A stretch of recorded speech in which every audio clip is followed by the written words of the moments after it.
A pequena monarca de olhos claros e cabelos loiros tinha nome de princesa. Maria da Glória Joaquina Carlota Leopoldina da Cruz Francisca Xavier de Paula Isidora Micaela Gabriela Rafaela Gonzaga, princesa da Beira e do Grão-Pará, e em poucos anos se tornaria rainha de Portugal. Maria era filha do primeiro imperador do Brasil, Dom Pedro I, com Dona Maria Leopoldina. Ela nasceu em 4 de abril de 1819, no Rio de Janeiro. Maria enfrentou traições e rebeliões durante seu governo em Portugal, morrendo aos 34 anos ao dar à luz seu 11º filho. Irmã do futuro imperador Pedro II, Maria da Glória ainda é pouco conhecida dos brasileiros. Mas se aqui ela assumiu um papel de coadjuvante, ofuscada pelo irmão mais popular, em Portugal a princesa é celebrada não como protagonista de um conto de fadas, mas sim de uma narrativa de traições e ações para se manter no poder.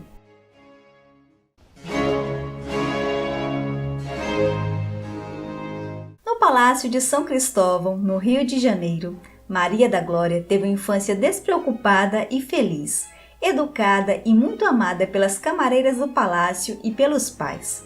Porém, aos 7 anos, essa alegria foi interrompida com a morte de sua mãe, fazendo com que seu pai se tornasse seu grande amigo e protetor. Após Dom Pedro decidir ficar no Brasil e abdicar do trono português em favor de Maria da Glória, ele firmou um acordo de casamento entre ela e seu irmão Miguel. Mas o que ele não sabia era das verdadeiras intenções do seu irmão. Aos 9 anos, Maria foi mandada para a Europa, acompanhada pelo Marquês de Barbacena, seu tutor e homem de confiança de Dom Pedro. O destino seria a corte de Viena, onde seria educada pela avó materna Maria Teresa de Nápoles e Sicília, mulher de Francisco I. Mas durante o tempo da viagem, Dom Miguel proclamou-se rei de Portugal.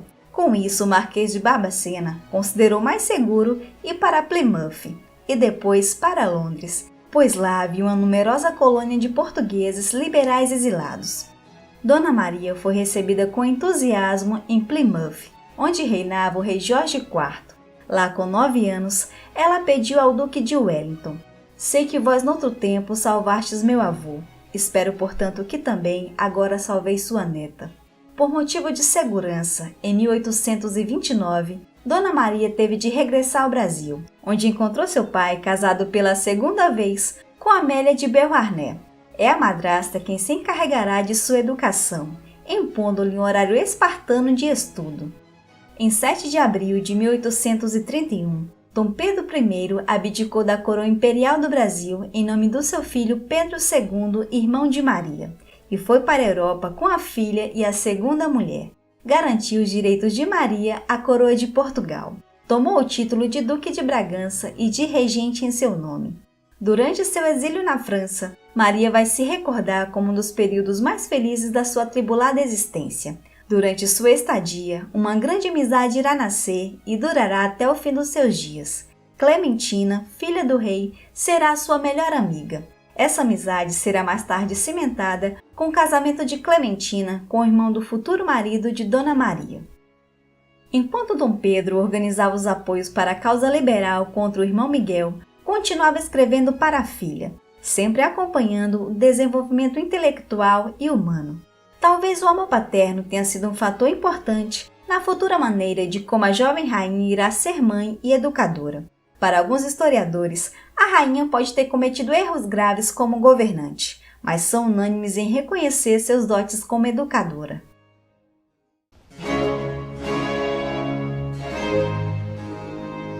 Depois de muita luta, finalmente, em 26 de maio de 1834, Miguel foi derrotado, sendo obrigado a ir para o exílio em Gênova, sendo proibido de voltar a Portugal. Aos 15 anos, Maria da Glória ascendeu ao trono português, com o título de Maria II, a 29ª monarca portuguesa e a 2ª rainha reinante da história de Portugal. A primeira foi sua bisavó Maria I, também conhecida como Maria a Louca. Após a coroação, as cortes se reuniram para proclamar a maioridade da rainha. O seu primeiro ato oficial, em setembro de 1834, foi conceder a seu pai, já entre a vida e a morte, a Gran Cruz da Ordem de Torre e Espada do valor Lealdade e Mérito. Foi a própria rainha que lhe colocou ao peito, perante a corte emocionada. O pai morreu poucos dias depois e Dona Maria ficou sem a presença do seu fiel protetor, tendo de enfrentar um país inteiro dividido. Após assumir o trono português, todos eram de acordo de que a rainha precisava se casar. Já estava com idade e Portugal necessitava de um herdeiro. Dos diversos noivos que lhe estiveram destinados, Maria acabou se casando com o irmão de sua madrasta, Augusto de Leutenberg, neto de Maximiliano da Baviera.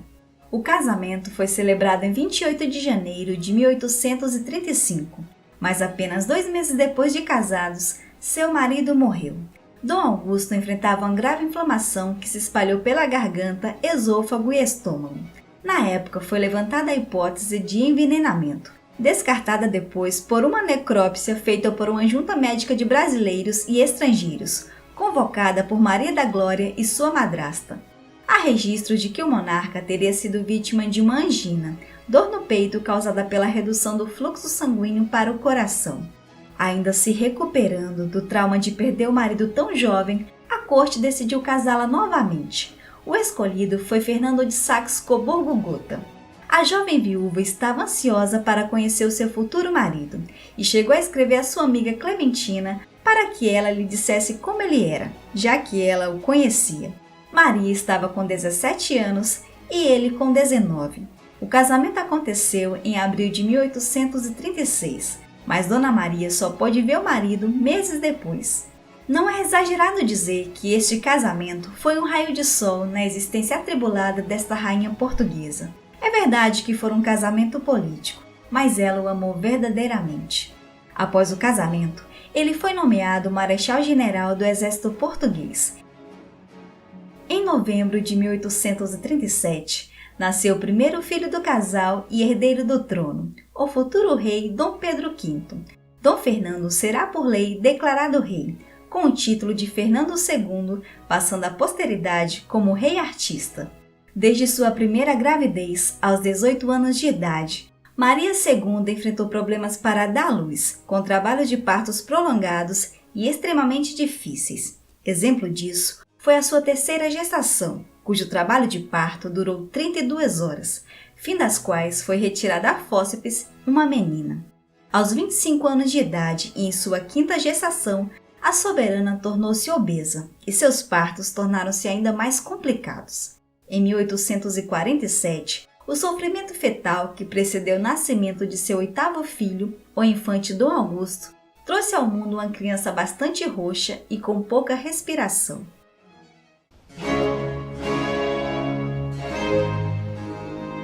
A perigosa rotina de gestações sucessivas, somadas à obesidade, que terminou por causar-lhe problemas cardíacos, e à frequência de partos difíceis, levaram os médicos a alertarem a rainha sobre os sérios riscos que ela corria. Indiferente aos avisos, Dona Maria II limitava-se a retrucar: "Se morrer, morro no meu posto." Temos que admirar esta rainha que conseguiu manter a cabeça fria com um povo em pé de guerra permanentemente e em casa com a prole numerosa para educar. Nos seus 19 anos de reinado, sempre soube ser ao mesmo tempo rainha e mãe, pois em todas as crises políticas que o país atravessou, estava sempre Dona Maria à espera de um filho, mas sem deixar suas obrigações de rainha de lado. Se alguns contemporâneos a consideram de difícil trato e autoritária, a verdade é que se não tivesse sido uma rainha com pulso firme, não teria acabado seu reinado sem guerras civis e proporcionado aos seus 2 filhos que foram reis, Dom Pedro V e Dom Luís, reinados com certa estabilidade. Além da fama de autoritária, ela era considerada uma mulher com vida sexual ativa. No livro Maria da Glória, a princesa brasileira que se tornou rainha de Portugal, a historiadora Isabel Stillwell faz referência à vida íntima da rainha, que não queria dar margem nem tempo para o marido pensar em outra mulher. De acordo com os historiadores, a preocupação amorosa de Dona Maria em relação ao marido remontava à sua infância. Quando criança, a então princesa presenciou por inúmeras vezes as brigas entre seu pai e sua mãe. O motivo? As traições de Dom Pedro I. Ao longo dos anos, ela engordou muito. Ciumenta, passou a demonstrar ainda mais o sentimento em relação ao marido. ela chegou a afastar Dom Fernando dos embaixadores casados com belas mulheres. Durante o seu reinado, Dona Maria II implementou medidas importantes em Portugal, como a institucionalização do ensino primário gratuito, o fim do tráfico de escravos nas colônias portuguesas, a criação do Ministério de Obras Públicas, a introdução do sistema métrico e da telegrafia elétrica. Ela também aboliu a pena de morte, criou o primeiro passeio público, onde pela primeira vez em Portugal, nobres e plebeus se misturavam, mandou construir o Teatro Dona Maria II, estimulou a proteção às artes e a conservação do patrimônio, mas acima de tudo, ela consolidou a monarquia constitucional, instaurada por seu pai. Em Portugal, a princesa brasileira é lembrada como a educadora, por estimular a educação e as artes no país. Em 15 de novembro de 1853, 13 horas após o início do trabalho de parto do seu 11º filho, Dona Maria morreu aos 34 anos de idade. Morreu, como ela própria dizia, em seu posto. Está sepultada no jazigo da família Bragança, no Panteão Real. Olá, eu sou a professora Zilmar. Então, gostou do vídeo? Se sim, não esqueça de deixar seu like, compartilhar com seus amigos e comentar no vídeo abaixo. Até o próximo! Tchau!